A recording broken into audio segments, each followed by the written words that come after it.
Estamos aqui tentando fazer uma reflexão logo no começo do dia, num domingo maravilhoso, sobre o amor. Coisa mais linda, o sentimento sublime que Jesus veio assim, basicamente, nos dizer. O quanto nós temos a aprender, dada esta Constituição, esse resumo de leis, que são os mandamentos, para que nós procuremos segui-los, como uma Constituição de leis que rege a nossa conduta moral na sociedade. Nós temos os mandamentos. E Moisés foi o primeiro a estruturar as leis divinas, a trazer os mandamentos de Deus para os homens, que eram politeístas à época, não tinham tanto entendimento das leis divinas, adoravam muitos deuses. E, enfim, ele veio coordenar os costumes, orientar toda a moral da época. E, à época do Cristo, os fariseus, que eram uma seita judia, que estudava a lei mosaica, querendo, como sempre, desafiar Jesus, simplesmente chegaram, se reuniram, elegeram um deles para questionar Jesus mais uma vez. E sabendo que ele havia feito calar os saduceus, o capítulo 10 do Evangelho segundo o Espiritismo, basicamente nos fala disso. E por que isso? Por que falar dos saduceus? Porque os saduceus eram outra seita judia à época de Jesus, extremamente materialistas. Eles se vestiam como se eles adorassem Deus, como se eles fossem uma seita que estudasse Deus, mas na realidade eles eram extremamente materialistas, acreditavam que o que a gente fizesse aqui mesmo a gente devia ter a recompensa, não acreditavam na imortalidade, mas constituíam um poder político extremamente importante à época do Cristo. Por isso,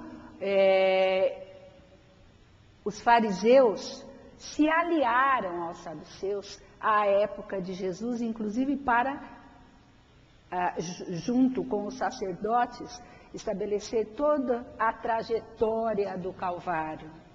E assim os fariseus, que aparentavam como sepulcros caiados, uma certa espiritualidade por fora, mas que em si mesmo tinham outro sentimento, nada a ver com o que eles falavam, por isso Jesus fez essa menção. Um deles chega a Jesus e disse: qual é o maior mandamento? Mestre, qual é o maior mandamento? Pensando que ele iria questionar Moisés e a lei. E mais uma vez Jesus: amarás a teu Deus de todo o teu coração, de toda a sua alma, de todo o seu espírito. Este é o primeiro mandamento. E eis o segundo, semelhante ao primeiro, mas de igual importância.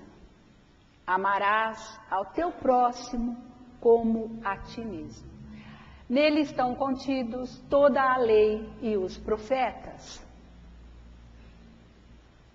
E aí, essa Constituição, essa lei que Jesus deixou, vem nos dizer da maior caridade, da lei da caridade, da lei de justiça, de igualdade, porque vem destruir o nosso egoísmo. O nosso egoísmo não só individual, mas familiar, social, de raça, de casta, como havia. Hoje ainda tem resquício na sociedade, porque nós amamos, ou pensamos que amamos, a nossa família, a nós mesmos, a nossa família, o grupo social, nossos amigos, mas temos ainda muito preconceito e muito não amor dentro de nós. E é deste amor maior que o Cristo vem nos falar. Como este amor é um amor de plenitude, é um amor ao qual a gente precisa se preparar, e estamos nessa fase ainda na Terra, procurando esta preparação, nós precisamos ainda olhar para a nossa humanidade e não para a nossa santidade. Porque, de repente, eu leio no Evangelho, amarás ao teu próximo como a ti mesmo. Né? Eu acho que eu amo ao próximo. Mas será que eu amo ao próximo? E será que eu amo a mim mesmo? Então, essas questões é que nós vamos trazer aqui um pouco hoje, nessa manhã, procurando fazer um encontro, né, dessa fala de Jesus, que foi o maior terapeuta de todos os tempos, com a psicologia e a psicologia profunda.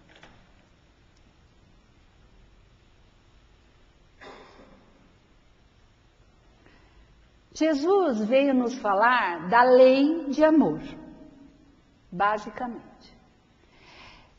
O amor é de essência divina, e todos vós, do primeiro ao último, tendes no fundo do coração a centelha deste fogo sagrado. O que é isso?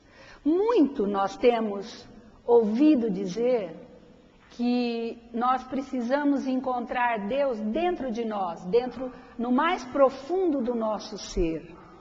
Então, Fenelon, né, que foi um dos espíritos que está lá no Evangelho segundo o Espiritismo, dando as explicações, os entendimentos para as falas de Jesus, né?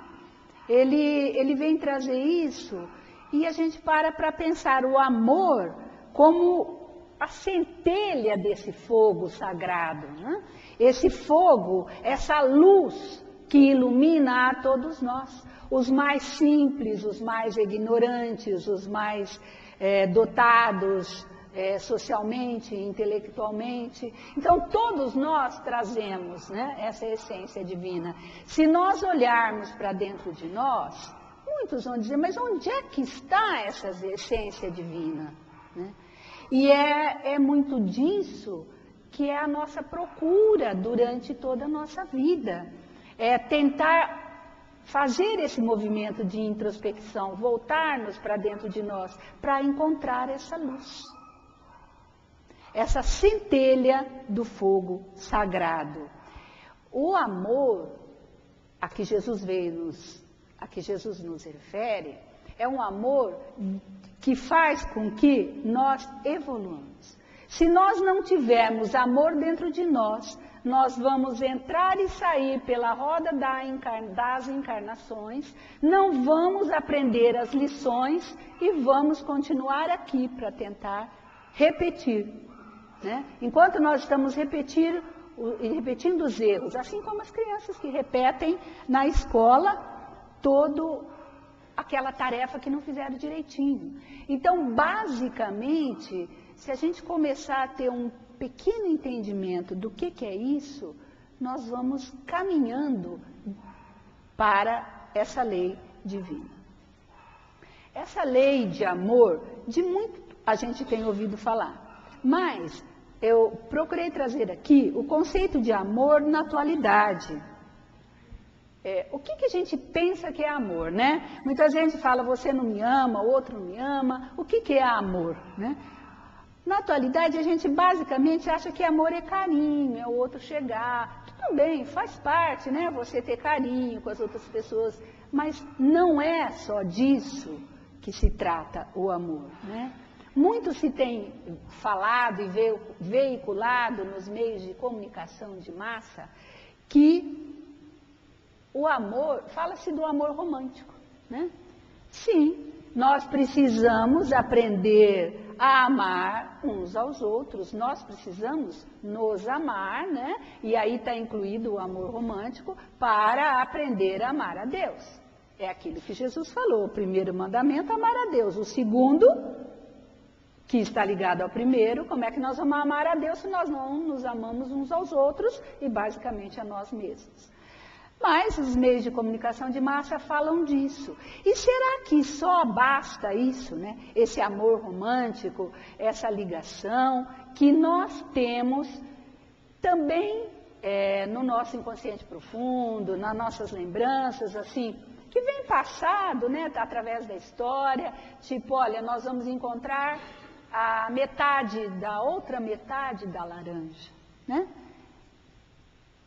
Isso tem nos passado, como se a gente encontrasse um outro, né, que viesse lá o cavaleiro, que viesse o príncipe montado no cavalo branco, que viesse trazer toda a felicidade para a gente. Então essa é a outra metade da laranja, né, que os meios de comunicação basicamente nos falam, né? E na realidade não é assim. Porque é bem diferente. O outro não nos completa como a outra metade da laranja. Cabe a nós nos completarmos a nós mesmos. Por isso que o Cristo fala,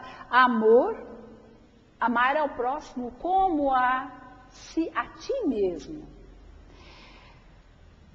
E como é que começa isso? E como é que a gente faz para a gente amar a gente mesmo? Aí nós pegamos o Hamed, um autor espiritual, pela psicografia do Francisco do Espírito Santo Neto, o livro Os Prazeres da Alma, ele também tem As Dores da Alma. São livros, basicamente, que procuram fazer essa conexão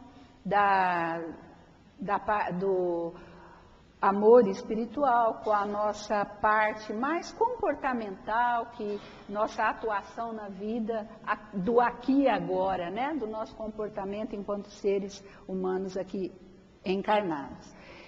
E ele traz essa fala que é extremamente importante. O amor é um potencial do ser humano a ser desenvolvido como inteligência. Já pensaram nisso, gente?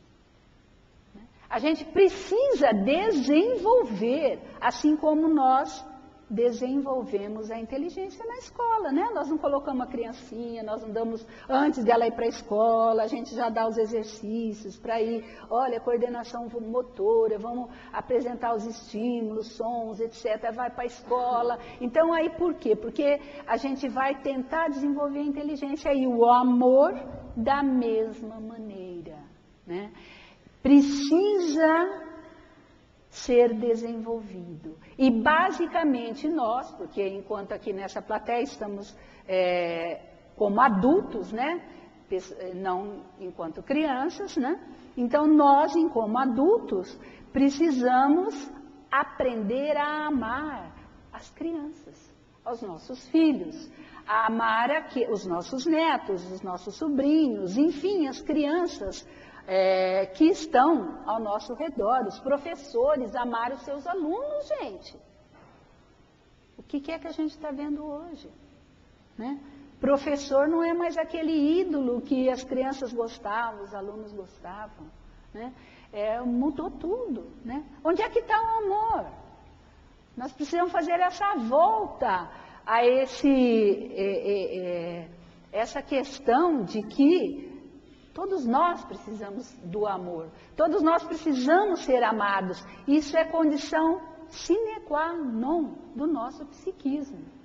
E aquele que não tem o amor, desde lá dos tempos, né, dos primórdios, ele vai sentir um vazio existencial. Sempre vai sentir. E vai por toda a vida.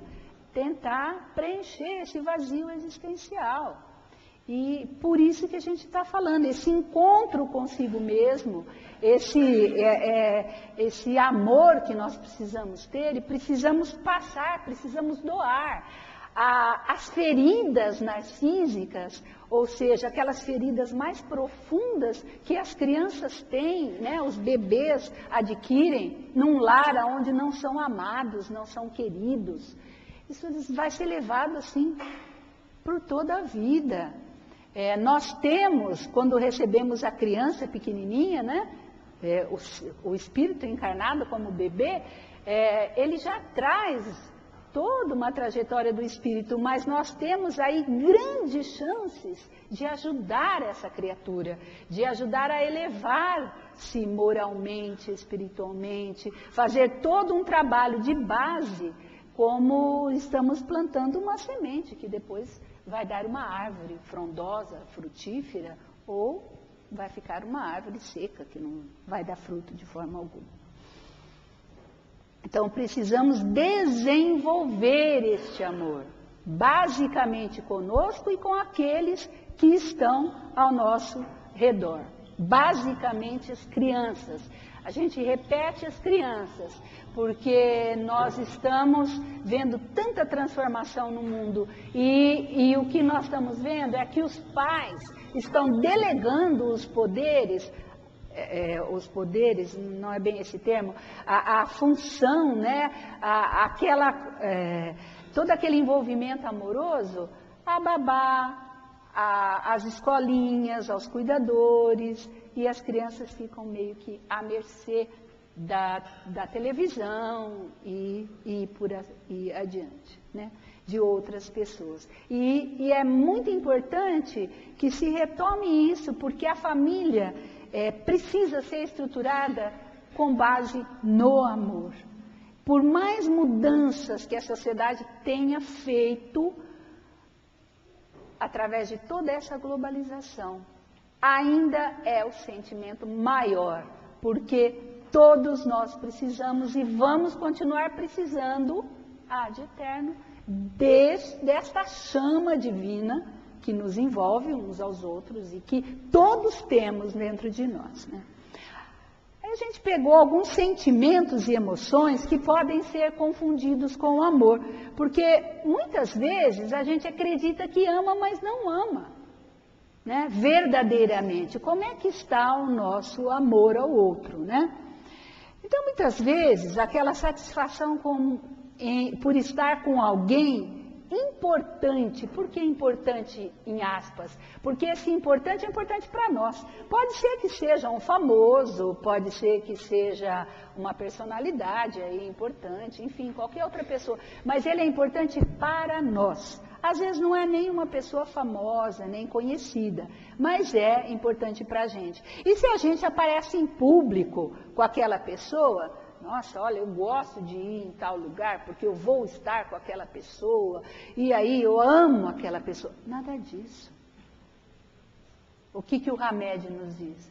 Que isso está muito ligado ao nosso narcisismo, ao nosso exibicionismo. Narciso foi aquele príncipe, né, lá da mitologia grega que se apaixonou pela própria imagem refletida no lago. Então, aqueles que a gente acha que são poderosos, que são bonitos, que são maravilhosos, e que a gente tem satisfação de estar com, isso não é amor. Será que a gente tem satisfação de estar com um paraplégico, com um doente terminal, que fica totalmente monstruoso? Isso é amor, gente. Aquela pessoa que cuida de uma criança doente, que se deforma totalmente, isso é amor, né? Que consegue ficar. Veja, gente, quando as pessoas estão doentes, estão com dificuldades, estão até com o seu físico modificado, nós não temos coragem de visitar, né?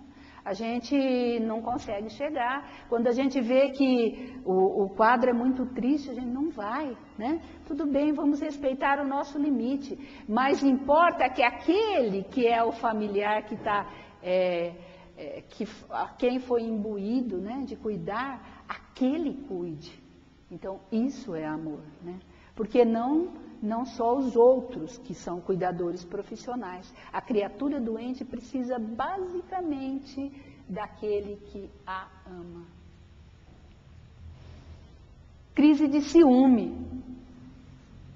Muitas vezes as pessoas chegam para a gente no consultório com crises de ciúme extremamente, assim, muito grandes essas crises. As pessoas chegam falando, olha, porque eu amo tal pessoa, porque eu briguei, porque eu fiz escândalo, porque eu fiz isso, porque eu fiz isso, porque é meu amigo, não, é meu companheiro, namorado, namorada, enfim, porque ninguém pode chegar perto, porque eu amo esta pessoa. Será que isto é amor, gente? Será que para manifestar amor precisa fazer todo esse estardalhaço, escândalo? E tem gente que faz escândalo, né? Será que isso é amor? Né? Ou será que isso tem algum outro nome? O que será que está por trás disso? Muitas vezes o namorado ou a namorada deixa, o parceiro deixa o outro. Gente, quanto nós temos visto na mídia, quando a pessoa larga o outro companheiro, seja homem, seja mulher, mais novo, mais jovem, e tem aí crimes, né? Crimes, porque não aguentou que o ex-marido, o ex-companheiro, o ex-namorado deixou, né? Esse ciúme está na base de patologias muito grandes, né? Aquelas feridas que a gente falou de quando a pessoa não é amada, isso vai acompanhando a pessoa, e quanto maior a ferida, maior a doença patológica, a doença psicológica, né? Então, a crise de ciúme, e principalmente esse ciúme exacerbado, eles estão ligados com a nossa baixa autoestima, né? O que é baixa autoestima? É o contrário do alto amor, né? Jesus não teve baixa autoestima, absolutamente. Ele disse, eu sou a luz do mundo. A Joana faz essa observação, eu achei fantástica, né? Jesus, em momento algum, ele teve baixa autoestima, né? Eu sou a luz do mundo. E por que essa baixa autoestima? A geração da segunda metade do século XX, que foi uma geração extremamente, que vem vindo, né, pelos fatores sociais, extremamente repressiva, onde não se podia manifestar o amor, né? O amor era o sentimento, né? De alguma maneira, ele era extremamente contido, pais não abraçavam filhos, e assim por diante. Não podia ser demonstrado que se gostava, que se amava, que se podia fazer carinho, nada, né? Então, toda essa geração, por volta de 1950, por aí para cá, então é uma geração muito repressiva, que não aprendeu a mostrar o afeto, a demonstrar o afeto, né? E por isso ela tem mais dificuldade de se expressar e também ficou lá com um monte de probleminhas a serem ainda resolvidos dentro dela. Essa é uma questão da baixa autoestima. Porque, gente, a criança que é amada, ela se sente segura, ela se sente amada, ela sente assim, pode cair um mundo, mas a minha mãe e meu pai estão aqui, né? Então ela está segura. E esta segurança básica é um dos fatores importantíssimos da autoestima. A criança pode ser feia, esmirradinha, mas você é lindo. E a criança se sente linda. Percebe? Isso é autoestima, né? E então tem essas questões sociais de toda a repressão que influenciou na baixa autoestima e também as questões reencarnatórias, né? Porque a gente olhando à luz da reencarnação, o espírito que vem através das reencarnações com essa baixa autoestima e e está aqui, estamos aqui agora tentando aprender o que vamos fazer com essa baixa autoestima. Vamos nos valorizar. A autoestima não é sinônimo de egoísmo.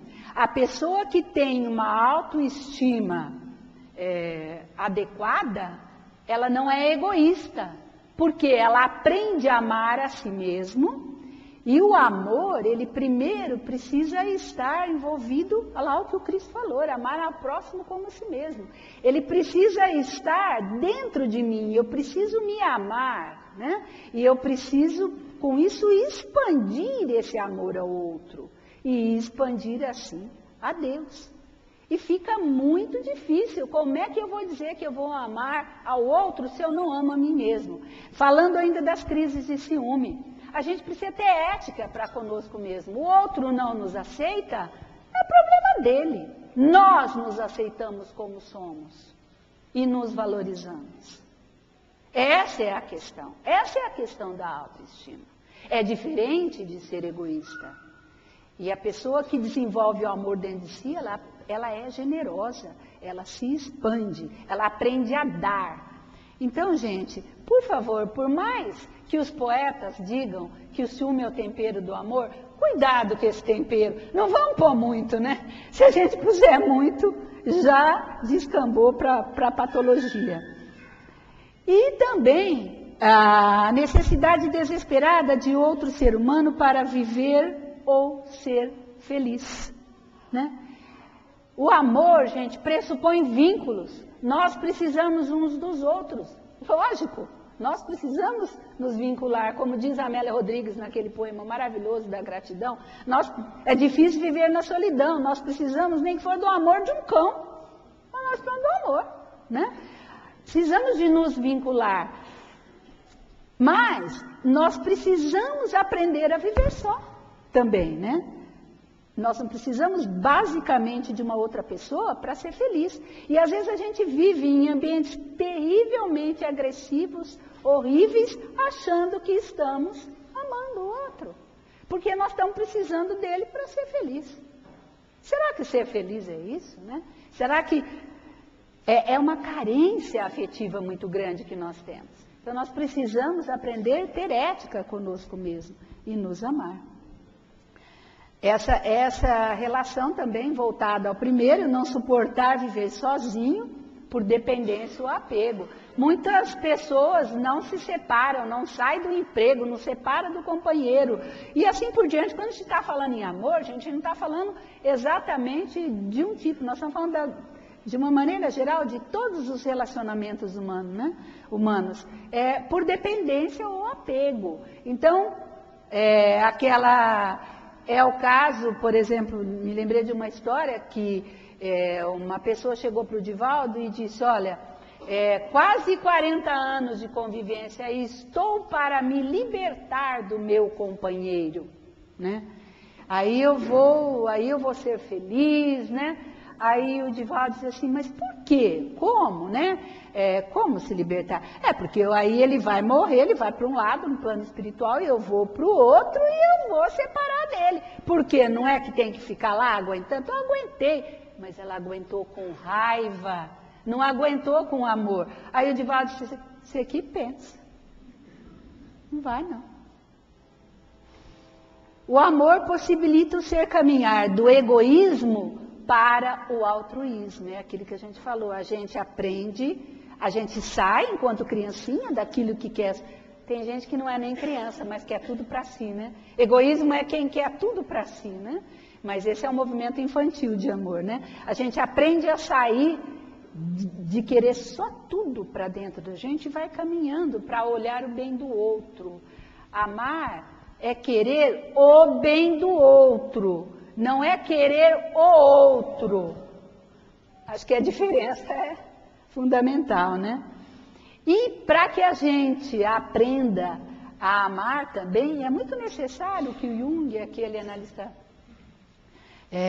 importante dentro da história da psicanálise, né? Ele nos trouxe esse termo individuação. Nós precisamos fazer de nós, né, um encontro conosco mesmo. Precisamos nos conhecer. Fazer aquele movimento de olhar para dentro da gente e para buscar esse autodescobrimento, que vai assim, meio que como Jung fala, como se a gente estivesse olhando numa espiral, né? E vamos buscar lá o nosso eu profundo, que nós trazemos enquanto espíritos imortais. Lembrando disso, tem uma história dentro do islamismo, mais dentro de um ramo mais esotérico do islamismo, um personagem que é muito comum, ele chama Nasruddin, né? Ele aparece muito, quem já ouviu falar disso sabe. E disse que essa criatura estava caminhando de quatro na frente da sua casa, diante do sol do meio-dia, né, andando de quatro, procurando alguma coisa que caiu no chão. Aí chega o seu amigo que quer ajudar, né? Amigo quer ajudar. Então eu disse assim, Nasruddin, o que você está fazendo aí, caminhando aí no chão, nesse sol aí, está procurando? Disse, a chave da minha casa. Assim, tudo bem, o amigo foi lá, começou a caminhar de quatro, tá, Nasruddin, onde é que você acha que você perdeu essa chave? Ele disse, perdi lá dentro de casa. Eu disse, mas por que você está procurando aqui fora? Porque lá está escuro.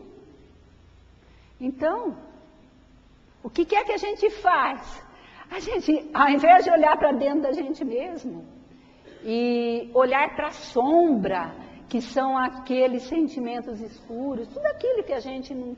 Ou escuro, aquilo que está escuro dentro da gente, são potenciais a serem desenvolvidos ou sentimentos aí que a gente não quer mostrar para o outro, né? A gente é muito de máscara, a gente põe a máscara, aquela que os gregos usavam, né? Que é a persona, e a gente incorpora aquilo, né? E sai assim, olha, eu sou fulano de tal. Para a sociedade, né? E aí a hora que chega em casa não quer tirar a máscara ou não quer tirar a máscara nunca, sai por aí procurando bebida e não tem aquele encontro consigo mesmo. Então essa questão da sombra e luz, nós precisamos procurar a luz aonde tem sombra. E aonde tem sombra? Dentro de nós. E aquele que procura com mais propriedade, aquele que não...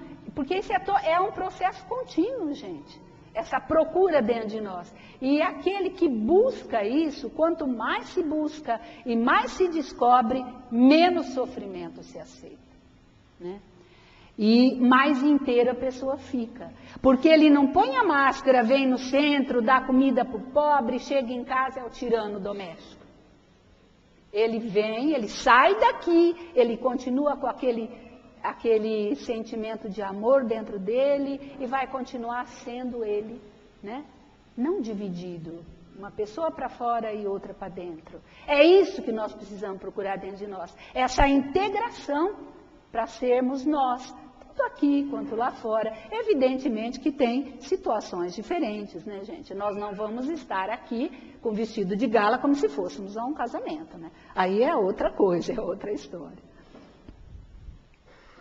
E todo esse processo de autoconhecimento, de transformação, ele traz mudança nas relações interpessoais. Por quê? Basicamente, essas relações de, por exemplo, de dependência, muita dependência, quase fusão, tem gente que vive grudado um com o outro, né? E assim, o que um faz, o outro faz. Você não pode ter vontade própria, né? E será que é assim, gente? Será que a gente não precisa mudar? Enxergar que o outro é o outro. O outro é um indivíduo, que significa, em latim, a própria origem da palavra, não divisível. Então, cada um é cada um. E cada um é diferente. Nós somos diferentes, né? Todos nós somos estreitamente diferentes. Então, aprender a entender o outro e olhar o outro. Não viver naquela coisa de muito grudado, assim. Tem gente que não permite, tem pais que não permitem que os filhos saiam para estudar fora, porque depois eles não voltam nunca mais. E se esse é o caminhar do filho, gente? Os filhos não são os nossos filhos. Treinar o desapego é uma grande questão que todos nós temos que trabalhar dentro de nós, né? E isso é amor, né? Desapegar é amor, né? E é difícil, é muito difícil. Então, essas relações vão mudando, né? As relações interpessoais. As pessoas vão vivendo melhor, com menos hostilidade, menos questões de tanto sociais. Veja, vou dar um exemplo que aconteceu esses dias na minha casa. Foi uma coisa tão simples. A minha funcionária chegou assim desesperada porque o filho chegou com o olho escuro, roxo, tinha apanhado na escola, né? E aí, porque o meu marido quer tirar, e não é escola comum, é uma escola que fica com as crianças depois do período comum de aula. Então, isso é importantíssimo. Se as mães, os pais vão trabalhar, tirar a criança da rua, né? Se viu? Não, já vou, vai tirar, nós vamos tirar essa criança de lá. Aí eu virei para ele assim, mas o seu filho não é aquele que a própria escola reclamou porque tem uma hiperatividade e vive lá batendo nas crianças? Não é esse filho? Não é. Aí, tá bom. Será que não é melhor você ir conversar para ver o que aconteceu? Porque o filho contou uma história, né? Eu não quis brincar e o outro me empurrou, me bateu. Será que não é melhor ir lá conversar? Aí ela falou, tá bom, eu vou. Você vai estar programando lá, então eu vou. Chegou no outro dia, ela veio me contar. Eu disse, você precisa ver a outra versão da história, né? Você vai ver o professor, você vai ver o aluno, você vai ver o que aconteceu. Chegou lá, não deu outra, né? Brigar, rolar até, lógico. O menino não é nenhum santo. E ela estava para tirar o filho da escola. Você vê, e olha que importante, como é que ela largou a criança na rua? Arrumar uma outra pessoa para cuidar, sendo que tem uma estrutura ali já, para uma criança pequena, né? Ficar, disse assim, importa, como foi bom eu olhar o outro lado. Veja, então, quanto mais a gente para refletir as questões, muito mais as mudanças existem nas relações interpessoais, tá? Bom, e para que a gente entenda se a gente está amando ou não, a gente tem que abandonar a ideia de ser compreendido em tudo. Isso é frustrante, não é? A gente gostaria que o outro entendesse a gente assim o tempo inteiro, né? É frustrante, mas é frustrante.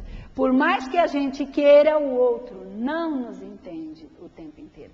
O outro está muito preocupado com ele mesmo. Né? E no bem dele. E nós é que temos que entender que o outro é o outro com as suas necessidades. E muitas vezes ele está agindo a favor dele, não é contra a gente. Mas a gente não entende isso, né? E a gente se frustra, a gente sofre, a gente acha que o outro não nos ama, né? Outra coisa importante, vamos admitir os erros, como é difícil, né? Esbarra no nosso orgulho, no nosso egoísmo e assim por diante. E aí, de novo, o auto-amor não é egoísmo, absolutamente, né? E nós precisamos entender que o amor pressupõe respeito, gente. Respeito mútuo, respeito à criança, respeito ao jovem, ao adolescente, ao companheiro, ao namorado, à namorada, a todos, à pessoa que trabalha conosco. Então, o amor pressupõe respeito, né? Nas grandes pesquisas dentro da psicoterapia familiar, os casais que aguentam, né? Porque hoje em dia os jovens falam aguenta, né? Ficar junto mais de 40, 50 anos, como é que eles conseguem ficar tanto assim, né? Porque tem respeito, isso numa relação saudável, não aquela história que eu contei aqui, que o Divaldo falou, né? Que a moça estava querendo mais se livrar do marido, né? Jesus veio nos falar e nos trazer que o amor, ele mostrou, né, que é possível curar as feridas do ser humano com a exteriorização do amor. Por isso que a gente tem que desenvolver o amor dentro de nós, aquela chama divina, para poder passar, né? Exteriorizar esse amor com compaixão, que é mais do que ter piedade. Compaixão é ir lá ajudar o outro mesmo, fazer alguma coisa pelo outro, né? Com atos de bondade, com expressão de afeto. Expressão. O que é expressão? Eu posso até falar assim, olha, eu gosto de você, né? E olho para o lado, né? Aí, como, assim, eu não mostro no meu olhar, no meu corpo, na minha forma de ser, eu falo uma coisa, o meu discurso é um e a minha fala é outra. Eu mostro, porque corporalmente a gente vivencia a emoção e o sentimento, né? Então, vamos dar um aperto de mão, vamos abraçar aquela criatura que está sofrendo muito, ou que sofreu porque foi mandada embora do emprego, ou por qualquer tipo de dores. As dores do mundo são muito variadas e nós estamos vendo cada vez mais problemas maiores, né, nessa mudança, nessa transformação de milênio. Então vamos nos dar um aperto de mão, vamos expressar o nosso sentimento, o nosso estar ao lado, porque muitas vezes a dor do outro é tão grande e a gente é tão impotente, porque nós não podemos fazer nada. Nós podemos manifestar o nosso amor estando ao lado dessa criatura, abraçando essa criatura, dando as mãos, entendendo essa criatura. E assim, Jesus, que foi o expoente maior da expressão do amor, demonstrou que é possível amar a todas as pessoas. Ele que amou os pobres, os leprosos, os doentes. Ele estimulou que a mulher tivesse um papel na sociedade, incentivou a autoestima do amor, né? É o exemplo maior que nós podemos ter quando pensamos em amar, né? Então vamos olhar para a trajetória do Cristo, que perdoou mesmo aqueles que o crucificaram, né? Perdoai, Pai, perdoai, porque não sabem o que fazem. Então vamos trazer dentro de nós esse entendimento de que amar ao outro, o outro nos amar, não é muito mais do que tudo aquilo que a gente pensa. É uma trajetória que nós estamos despertando ainda nesse tempo que estamos vivendo na Terra, que temos muito ainda para caminhar e para procurar essa essência divina. Mas todos nós, mesmo que a gente tiver um pouquinho, a gente já está desenvolvendo o amor dentro de nós. Então também não vamos estar do outro lado, olha, eu nunca vou conseguir amar como Cristo nos falou. Absolutamente. Para isso nós temos reencarnações. Basta que possamos fazer o que nós podemos fazer agora, aqui e agora. Porque o amor, ele traz paz, ele traz harmonia, ele é extremamente curativo para as dores do nosso corpo e para as dores da nossa alma. Isso a ciência vem comprovando. E eu gostaria de terminar com uma frase da Joana de Ângeles, no livro, ultimamente, assim, campeão de vendas do Divaldo, Amor Imbatível, Amor, da Joana de Ângeles. Eu achei essa frase muito interessante. O amor é luz permanente no cérebro e paz contínua no coração. Que possamos ter dentro de nós esta luz e essa paz e essa harmonia interior. Muita paz a todos e muito obrigada.